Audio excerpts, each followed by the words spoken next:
moving Carolina from number 5 to number 3. I'm doing that because they have the most complete team to me right now. You look at their wins right now. No, you listen here, CJ. I'm going to tell you something.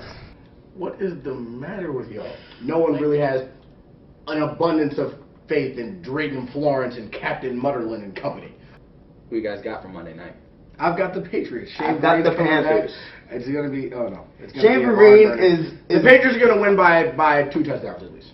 Okay. Now you're smoking. Are you with Dwayne Bowe? You guys got Nah, he's Jerome Simpson. We are Carolina. I'm going to take the Panthers. I've actually got the Panthers in this one. I cannot wait for Monday night. I just can't wait for Monday night. I just cannot wait for Thomas Edward Patrick Brady Jr. to light up that Carolina team defense. Here's the game's final play. Brady steps up, throws end zone, intercepted! Flag in the end zone. Hang on. Flag in the end zone. Now the Panthers running away, celebrating. Game is over. No foul, game over. And the Panthers with the win. Ladies and gentlemen, welcome to this edition of the Breakdown. I'm CJ. Stoney. Kyle. Antolino. Chancey. How you guys doing today? Good. Doing good. How are you doing after Monday night? Well, we are going to start off the show with me personally apologizing to all you gentlemen. You guys all picked the Panthers on Monday night. I picked the Patriots, and we had a big debate about Chancey's top 5 and saying that who should be in the top 5, and the big main argument was between the Panthers and the Patriots, and I was proven wrong. The Panthers defeated the Patriots with a little bit of controversy, as we saw Rob Gronkowski run to the back of the end zone. Luke Kuechly appeared to have pass interfered with Gronkowski to rush through the flag. They, convened and they figured that the ball was uncatchable. Patriots were not happy about it. The Panthers ran off the field excited. Stoney, let's talk about the call. Do you think that Rob Gronkowski was pass interfered with, and do you think the Patriots should have got another down? Well, I do. I definitely do agree with John Gruden on that call. When you try to bear hug somebody, they said the ball was uncatchable. Well, when a guy's bear hugging you, how are you going to make an attempt to even catch the ball? I'm happy for Carolina, but man, I hate to see, a game end like that when, so much is riding on this game. Carolina's hot, New England's hot. I just hate to see, a great game the way it was a great game all around. I hate to see it come down to a call by the referees. I'm going to disagree with you there. I think basically Gronkowski was stationary. To me, it looked like, he had either given up on the play or knew there was, no hope with it. So I'm going to say that it was the correct non-call just because, although, yes, he was basically, giving him a hug saying thanks for the win, Rob Gronkowski didn't look like he actually wanted to catch the ball at all. So that's why I believe that it was a good no call. I'm going to have to say that it was a good no call as far as pass interference, but come on, man. Luke Kuechly looked like he was in another episode of Barney giving these guys hugs and kisses in the back of the end zone. But I think it was a right no call as far as pass interference, but I think the right call would have been defensive holding, where necessarily it wouldn't have put them, at the 1. Basically, giving the Patriots pretty much an invitation to the end zone. More of a, 5 yards first down, you get another try. Let's see if we can, play this out as a football game where it's not decided on, a call. So I think it was a good no call, but I can't say the pass was uncatchable. I mean, as long as the ball's still in the air and it's not out of the field to play, it's still catchable by anybody. But I think the right call would have been defensive holding, not pass interference. So the correct decision was made on that play to me. I'm going to have to go with, I agree with the call. When you have a game of that magnitude, you just can't have a game end on a pass interference call that puts a team at the 1 or, right in scoring range. And that's going to change the game more than if they, didn't call it. So I think it takes a lot of gall to make that call and stick with it. And I actually applaud the refs for making that call and not giving people what they want in terms of, that has to be a pass interference. No,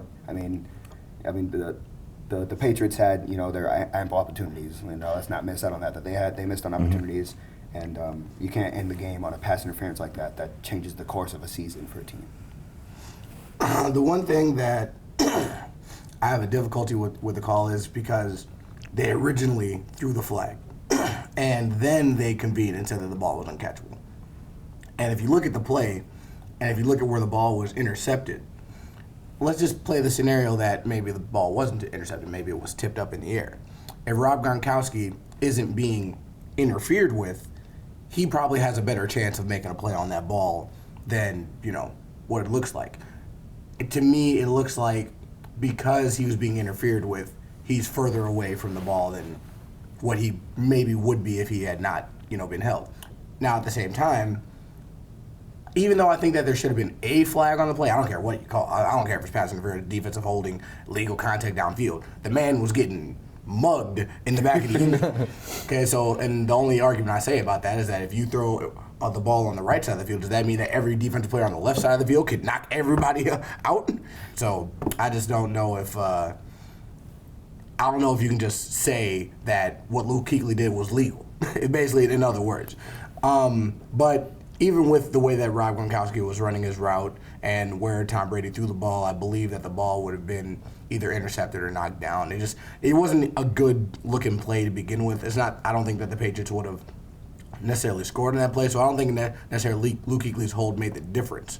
But I do think that he did interfere with Gronkowski. I think the Patriots should have at least gotten at least one more play. Now, if they're on the one, there's no guarantee that they're going to score. The Panthers have a good defense, so you never know what could have happened. But I do believe that there was some level of interference. So the Patriots should have had another chance to win the game on Monday night. But, they didn't. The Panthers played a good game.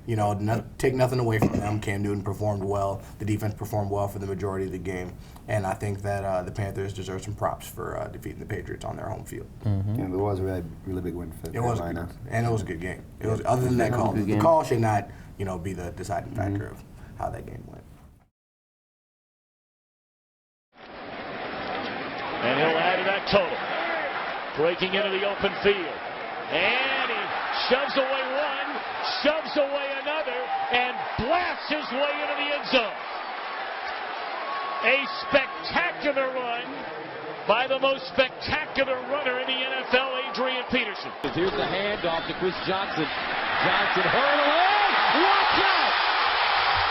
Johnson again puts it back. Touchdown, Tennessee! Here's Foster. Oh boy, Foster down the sideline. Foster still running. Coach put me in the game. Touchdown! All right, ladies and gentlemen, it's time for another edition of our one of our favorite segments, Chancey's Top 5. This week we're going to be doing top NFL running backs right now. Chancey, why don't you give us a little this week we're doing top 5 running backs in the NFL, and we're going to look at if we needed to one season and we're going for a championship, who would be your top 5 running backs that you would take in order to win that championship. Okay, and so my list starts off with Adrian Peterson, just a dynamic back all around, can do anything. We have Chris Johnson next. After Adrian Peterson, he's the next guy that you would have to name after. Then I have Arian Foster in there, who's he's been in the league for less years than both of them, but he's played exceptionally well at the running back position. Next, we have Frank Gore. I feel like Frank Gore is just a model of consistency for running back. Hard runner, straightforward, no juke moves. I'm going to get you 5 yards if you need 5. And then we have Ray Rice, and I think his all-around skills combined with his running attack makes him just a player that is a playmaker. He's a playmaker on top of a running back. And that rounds off my top 5. So Adrian Peterson, Chris Johnson, Arian Foster, Frank Gore, and Ray Rice. Okay. Well, personally, Chancey, I'm going to have to disagree with one name that you have up there on your top 5, and just a little bit with your order. I believe AP is the number 1 running back in the league, and of course, any team would want to start off with him. I'm going to also have Chris Johnson, number 2, Arian Foster, number 3. I'm going to insert a running back at number 4 for you, and I believe that Jamal Charles of the Kansas City Chiefs actually needs to be in there. If you look at his numbers and his career, other than his rookie year and the year that he tore his ACL, he's had over 1,000 yards. And he has been productive, as we can see right now. He's even on a team where the offense looks like it's limited. He's still producing at a very high level. I think he's going to have well over 1,200 yards by the end of this season. I think Jamal Charles is definitely one of those running backs who has the speed, has the pass catching ability. He leads the team in receiving. So, I mean, the fact that of what he can do on the field, other than what we already know AP, Chris Johnson, and Aaron Foster can do. Aaron Foster, touchdown machine. Adrian Peterson, the beast. Chris Johnson with the speed, also has the pass catching ability, but been doing it for a little longer time than Jamal Charles has. So I'm going to give Jamal Charles the nod, number 4, and then I agree with you. Frank Gore is a mile of consistency. I think he should be number 5, just always accountable and always will be there for you at the end of the day. Not really too big of injury concerns. I know he's been a little nicked up, but what running back isn't a little nicked up? Yeah, especially at that position. So I'm going to give Frank Gore number 5. So my only disagreement with you is Ray Rice. I know Ray Rice is very talented and, does a lot of things for the Baltimore Ravens, but I just don't know how much I can rely on him with his, his small stature, and I don't know too much. I don't believe he's that great of a pass blocker when it comes to the running back position. I'd give Ray Rice, I'd say he'd definitely be in my top 10, but I can't give him the nod over Jamal Charles or Frank Gore at this point in time. Definitely a great list of running backs. I'm gonna have to agree. Adrian Peterson, just the freak of nature in the NFL. Chris Johnson, the one move, one cut, he's gone. You're not catching him. So definitely number 2. I'm gonna have to take out Arian Foster, only just because I question his health. Can he stay healthy? Even if he was healthy, I mean, that Texans offense looks like a varsity football team right now with their quarterback situation. And I would insert Marshawn Lynch. Marshawn Lynch has been consistent even when he was in Buffalo, and Buffalo was a nobody, really, when he was on that team. Putting over 1,000 yards and then being traded to Seattle, and then he's just been rumbling ever since. Staying healthy, producing, and he's a big part of why they're successful right now. So I insert Marshawn Lynch. My 4th running back would be LaShawn McCoy. And LaShawn McCoy, when he gets out in the open field, is just a one-on-one battle. You're not going to tackle him. Either he'll go left, make think he'll go left, but he'll go right, or he'll go think he's going right, and he'll go left. I mean, the guy's impossible. He's not impossible to tackle, but he's very tough when he's in the open field. He's a good option out of the backfield, in the passing game. He's proved dividends helping out there in that passing offense. So I'm going to have to put LaShawn McCoy at number 4. And then my number 5 is going to be Matt Forte. Matt Forte is a good catcher out of the backfield as well. Very good in the open field. He's got decent size, so he's tough to bring down one-on-one as well. Also, he's a very good pass blocker. I know in the recent years, Chicago's had problems blocking for Jay Cutler, and he's had to kind of pick up a little duty of, helping out the offensive line. So I definitely want to route him out my top 5. Jamal Charles is good, but I just couldn't, that team's just too solid right now. He's produced, but I just didn't feel he quite met my expectations. But he's a close 5, but I'll put him at 6. I think next time I'm going to hide my top 5 so you don't steal it. There's no doubt the number 1 in anybody's book would be Adrian Peterson. I mean, anytime you're less than 10 yards for breaking, What about Bilal Powell? Anytime you're less than 10 yards from, breaking the single season rushing mark, you're the number 1. And he's, consistently, he'll run over anybody. He'll outrun anybody. He's overall just like, an animal out there, against, little kids, it seems. I think it's also consistency would be my number 2 back, which is Chris Johnson. Anytime you can put up a 2,000-yard season, that's not a fluke. I mean, you look at him, we've been praising him for his speed. He's been known for that. And, speed, you can't teach speed. You can't teach speed. Yeah. You either have it or you don't, and he's definitely got it. And you're out there racing cheetahs. Something wrong with you. Yeah. Number 3, I'm gonna have to go with Arian Foster. I mean, we're talking about a guy who came into the league with storm. I mean, he wasn't expected to be anything. After Steve Slayton in Houston, and I was lucky enough to have him on my fantasy the year that he came out and did Reaping the benefits. I didn't even know who he was. I was like, I'll pick him. And so, yeah, I mean, even though he hasn't been in the league long, aside from the injury this year, I mean, he's been, a tough runner. 1,200 yards each season. You're going to get, 10 plus Ds. And a big thing for me in being a top 5 running back is you got to be able to at least catch the ball too. Yeah. And that's why I believe the top 3 for me they're all able to catch the ball out of the backfield, which, you need in the NFL. 4, I'm going to have to go with Ray Rice. That's where we're going to flip-flop you, Franco. I got Ray Rice there.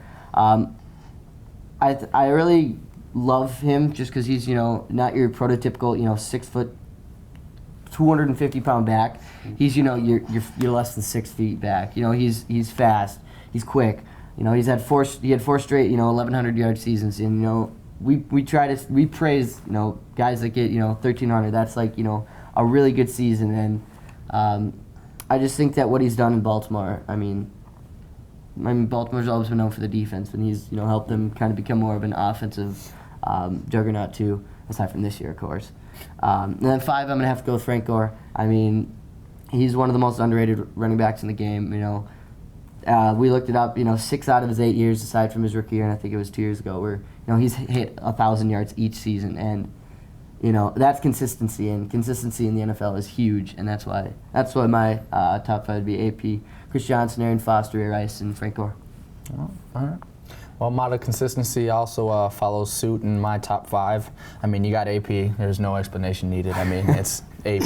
I mean, his nickname is All Day. It should be All Day, Every Day, but, nicknames are short. So I'm going to go to my number 2, which is Arian Foster. I have Arian Foster flip with CJ, only because, he was, undrafted. I mean, when you find a gem like that, let alone not even in the first round, he's come out and he took the Texans, the running back, by storm, and he came out and showed, why maybe he should have been drafted. He's been nicked up, but as CJ said, I mean, what running back isn't? All the running backs on this list have been, slightly injured of some time. I mean, running backs get hit on every play, and for our top 5, these running backs have come out and produced as the single running back in such a 2 running back system, a 2 running back league this year, and considering that it's been a passing league, and our guys, Arian Foster has come out, taken the load, and he's such a good pass catcher. I mean, he's such a weapon in that Houston offense, because I mean, he runs it, then it's play action, and he still can catch it. I mean, they still have to account for him 100% of the time. So I'm gonna put him number 2, and then I have CJ 2K, maybe 1K now, but he's gonna be my number 3, only because he's just a slow starter at first, but man, he's a home run hitter every play, He consistently actually gets over 1,000 yards for some who don't know that, and for someone who just has those 2 yards per carry in the first 6, 7, 8 games of the season, comes out, what, it's my time. I'm gonna go ahead and stop playing around. Let me get 1,000 yards real quick, and like the other running backs, he's a great pass catcher and he can make moves. He's so elusive, so fast. My 4th, I'm gonna actually have to go with Frank Gore as a model of consistency, as we've been saying. He's over 1,000 yards pretty much every year except for 2 years in his career. And for him, he's been taking all these carries, all these hits, and he's dealt with, not having that great of a team, in the beginning of his career. And for him to fight through that, still produce, still be one of the main, if not only, weapons on those San Francisco teams, and still putting up 1,100, 1,200 yards year after year. Frank Gore's, got my 4th spot. And 5th, I'm gonna have to say Steven Jackson. Steven Jackson came up, third, 4th round pick, whatever, and he became Marshall Faulk, and people thought, well, when Marshall Faulk retires, how good is Steven Jackson going to be? Well, pretty darn good is what he turned out to be. I mean, consistently over 1,100 yards, 1,200 yards, touchdowns here, touchdowns there, and unexpectedly a great pass catcher, if almost as good as Marshall Faulk. I'm no down credit to him, but I mean, Steven Jackson came in and filled those shoes nicely, and being the only weapon for the St. Louis team that after the greatest show on turf left, he came in, filled in, and showed why, this is why I'm the starting running back, this is why I got the job. So I have him, 5th. Obviously, there's a few honorable mentions, LaShawn McCoy, Jamal Charles, Matt Forte. Definitely Ray Rice, Ray Rice probably my 6, my 5B maybe, if you will.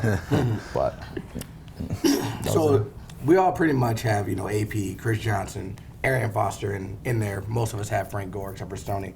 Let's just take a look at, some of these names and some of these guys that we left off the list. Let's take a look at LaShawn McCoy, Jamal Charles, Matt Forte, Ray Rice, Marshawn Lynch. Let's take a look at some of these guys. These seem to be the guys that are kind of floating around. in the mix here. I think that out of all those running backs, the reason why I have Jamal Charles up there is because of what he does for his team. He's pretty much out of in terms of volume or percentage of a team's offense. He is so high up there for Kansas City. Even with, Andy Reid now being the coach there. But even if you look at last year, even on a 2-14 team, he still had a tremendous season at running back, even with, the revolving door of quarterbacks that he had. Went through Matt Castle and then Brady Quinn, and they wouldn't even snap Brady Quinn the ball at one point. That's how bad it seemed. So I think when you look at Jamal Charles and compare them to the other running backs I just named, I think that he not only was on the worst team, but his team got better, and yet he has not dropped off a single bit. Actually, he's even gotten a little bit better with the addition of Alex Smith. Now, how much of that is because of Alex Smith and, getting him the ball in terms of the receiving numbers is probably why he's up there in that. But in terms of, as a running back and his rushing numbers, he is still up there, still going to be up one of the top running backs, and I think he's going to be one of the top running backs for a long time coming. Yeah. I agree with you there, definitely. I mean, I think even before Jamal Charles, I think I would have LaShawn McCoy just because of how dynamic he is. I mean, Jamal Charles is probably, if top 3 fastest running backs in the league. But for me, I would have to say LaShawn McCoy, just because of like I said with Steven Jackson, the shoes he filled when Brian Westbrook went down, went out and ended up in San Francisco. LaShawn McCoy came in and just blew that team away. I mean, he pretty much filled Brian Westbrook's shoes and more, rushing for over 1,000 yards, catching that, that many passes, getting 600, 700 yards. I think that LaShawn McCoy is probably the next up-and-coming running back. I mean, even throwing Marshawn Lynch in there, I probably wouldn't have him just because not as great as a pass catcher, but Kyle's point, he's so small. I mean, that's probably what makes him quick too and fast. But I mean, he's so small, he's so hard to tackle. I would have to have LaShawn McCoy as probably my next up-and-coming running back. The reason I can't put Jamal Charles in there is because I feared the ACL injuries, and since he had that injury, I don't want to take him for 1 year, and because if you have problems with an ACL, there's always going to be something there. And Unless you're there's another person that had an ACL injury. But I would take my chances with Adrian Peterson. I'm not going to take my chances as much with Jamal Charles over a guy like Chris Johnson or something, because Chris Johnson hasn't had a big injury like that yet, and Adrian Peterson, we already said, is a freak of nature. That's why no one's complaining about him being number 1 on this list. He's number 1 by a good margin, even over Chris Johnson, and Chris Johnson has an amazing career so far. And I like to stay with guys who suffered injuries like that. Matt Forte is another one. He's a great pass catcher. He's 6'2", but just the injury aspect of it makes me stay away from Matt Forte and Jamal Charles. So He's had a sprained knee. But he missed 8 games a year ago, and I think that. But no, my initial reason for dropping Arian Foster down, actually, because if you look at the numbers in terms of Chris Johnson, he may not have the yardage, but Arian Foster gets in the end zone, and that is a very valuable asset. But in terms of the injury issues that he's suffered, I kind of had to knock him down below Chris Johnson, because at least Chris Johnson's always been there. So. Yep, I definitely agree with that. Thinking about that now, the reason why I have Marshawn Lynch and Matt Forte in there is because they play in the NFC, and in the NFC, in the playoff times, is when you need a running back, because you got to go to Green Bay, you got to go to New York, you got to go all over the East Coast where the weather's not so great at the later part in the football season, where you can't really pass the ball all the time, and you got to rely on your running game. Matt Forte, a bruising back, Marshawn Lynch, bruising backs.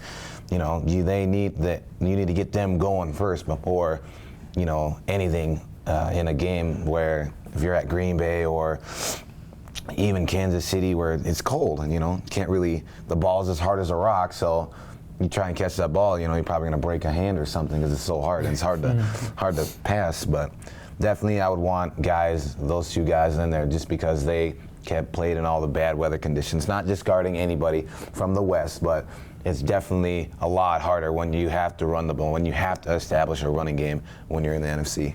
That's a good point, Stan. I think Frank Gore's. We're talking about Frank Gore and talking about how he's underrated, and you just see how much he's underrated. You think about how he plays and his stats. He averages 4.6 yards a carry for his career. I mean, that's just amazing in itself. A lot of people don't do that. Plus, anytime you need something, he's going to be there for you. If you need a big catch, Frank Gore is going to be there. If you need him to run straight ahead and get you 3 yards, he'll get you 5.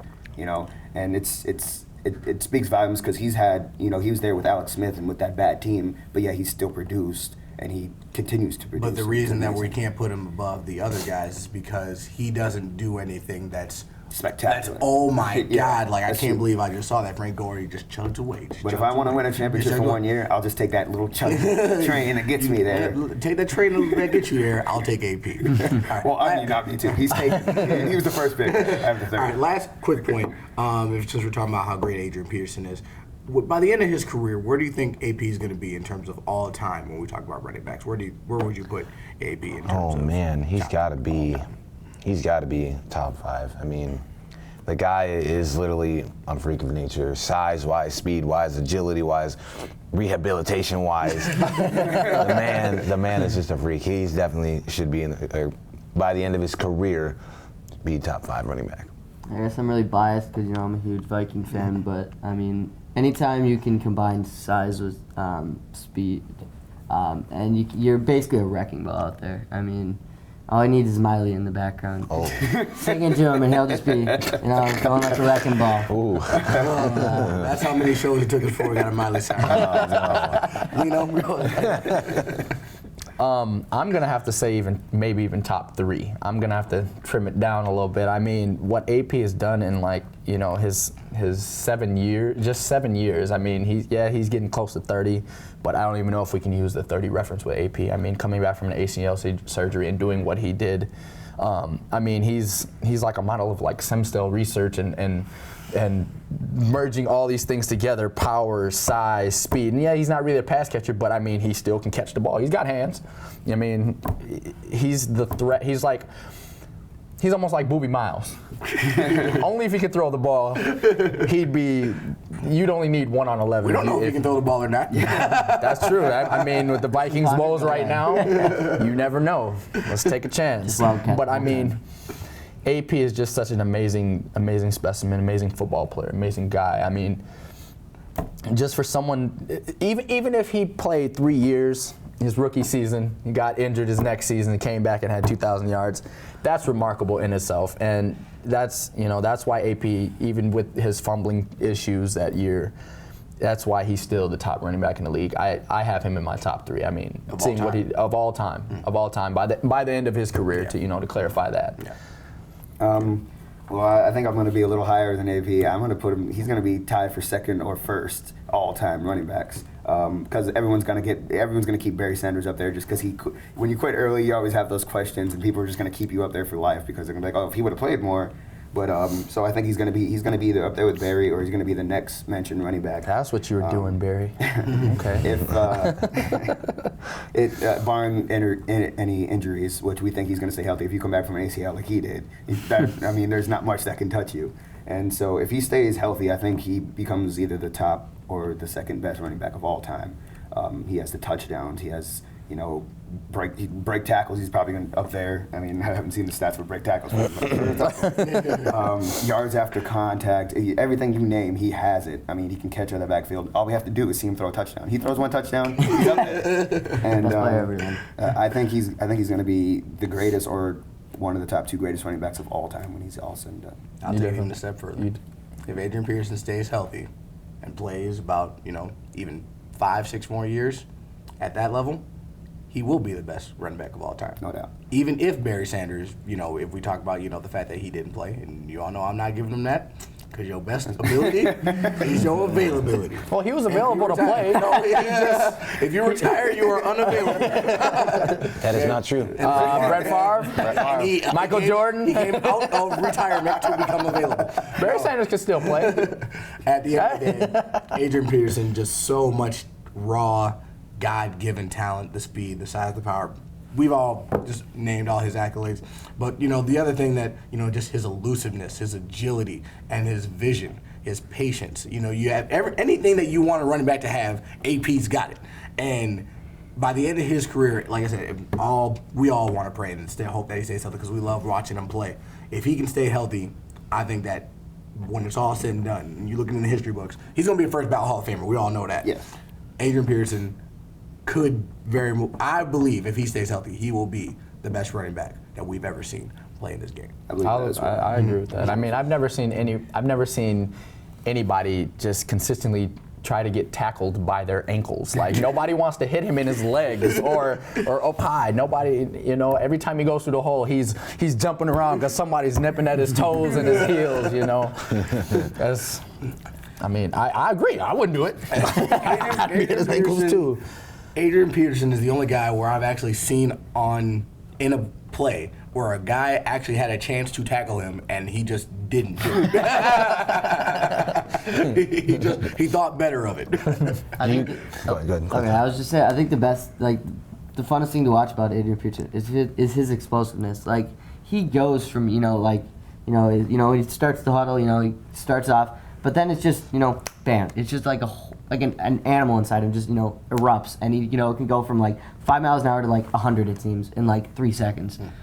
I mean, he can just turn a corner and, yep, see ya.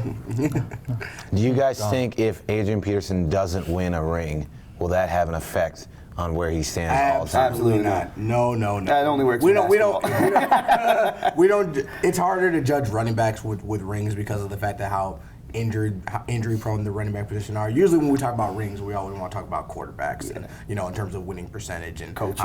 how many games that you won. When it's all about being a running back, it's all about your performance and how you do on the field. You can be a great running back. That was a perfect example. It was Barry Sanders. Barry Sanders. He was on terrible teams, and at the end of the day, he never got a ring. We all consider him one of the best. I know. Well, I'm just asking because if we want to put AP in the greatest of all time status, if you want to be the greatest, you got to have the hardware. Is that not? Would Jerome Bettis? Well, let me ask you this, because LaDainian Tomlinson. When you see somebody come out and perform the way these kind of guys have, they're going to be special. Like LaDainian Tomlinson, when he came out, everybody knew he was going to be special. To me, he's at least top 10 all time, and he never won a ring. Barry Sanders, he actually had pretty good years. We looked at it. He actually had pretty good years, made the playoffs a couple times, but obviously the Detroit Lions don't have a ring. But he's, most people's, best running back ever. He doesn't have a ring. And he only played, 10 seasons? He could have played 5 more seasons. So he had a lot left in the tank, yet he's still number one. He's not, highest in yards or touchdowns.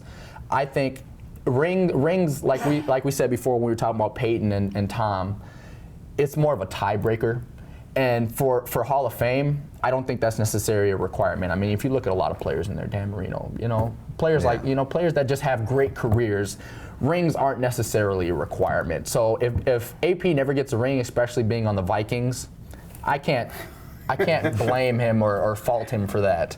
So I say rings aren't necessarily a requirement, especially for a special player like that. When you look at running backs and you talk about rings, the only running back you really can think about that has a lot of rings is Emmitt Smith. And you can't really point out any other of the greatest running backs who have multiple rings. Marshall Faulk's got one, Jerome Bettis has one, but Emmitt Smith is really the only running back that's got a trophy case of rings. So, it's good to see. That MVP that Adrian Peterson won is going to mean more to his career than a ring that he gets. Because, when you're a running back, there's been running backs that get it, but it's a lot harder to be a running back or a receiver to get it. It's usually quarterbacks. Well, I know. I was just asking because, the greatest of all times usually have a ring, Emmitt Smith, like we mentioned, when you, back in those days, when you thought of Dallas, you thought of Emmitt Smith and that running game. Nowadays, you think of the Vikings, you think of Adrian Peterson and that running game. I just thought, if he didn't get a ring, would that help cement his Oh, it was all-time cemented. great. Help me. It was cemented. It's almost cemented already. We put Yes, yes. It's we in signed the a mold. decoration. The chiseling. It's drying. If he already had one, he'd be top his Hall of 5 Fame already face all already time. getting chiseled Yeah. in. Yeah. All right, ladies and gentlemen, that's it for this edition of The Breakdown. I'm CJ. Stoney. Kyle. Antolino. And I'm Chancey. All right, we'll see. Actually, we will not see you again next week. All right, everybody have a good Thanksgiving, and we'll see you in a couple weeks.